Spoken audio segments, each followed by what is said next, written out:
ایک دفعہ کا ذکر ہے، ایک چھوٹے سے گاؤں کے قریب ایک گھنا جنگل تھا۔ وہاں ایک ننھا سا لڑکا حسن راستہ بھٹک گیا۔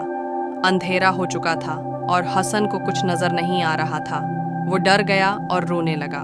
اچانک اس نے دیکھا کہ ایک ننھا سا جگنو اپنی ہلکی سی روشنی کے ساتھ اس کے قریب آیا۔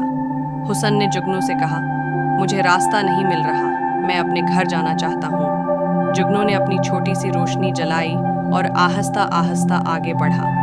حسن نے جگنو کا پیچھا کیا۔ تھوڑی دیر بعد حسن کو دور سے اپنے گاؤں کی روشنی دکھائی دینے لگی۔ خوشی سے اس کے آنسو نکل آئے۔ وہ دوڑتا ہوا اپنے گھر پہنچا اور پیچھے مڑ کر جگنو کا شکریہ ادا کیا۔ تب حسن نے سیکھا کہ چاہے روشنی چھوٹی ہو، لیکن اندھیرے میں وہی سب سے قیمتی چیز بن جاتی ہے۔ سبق: ہمیشہ امید رکھو، کیونکہ ایک چھوٹی سی روشنی بھی اندھیرے میں راستہ دکھا سکتی ہے۔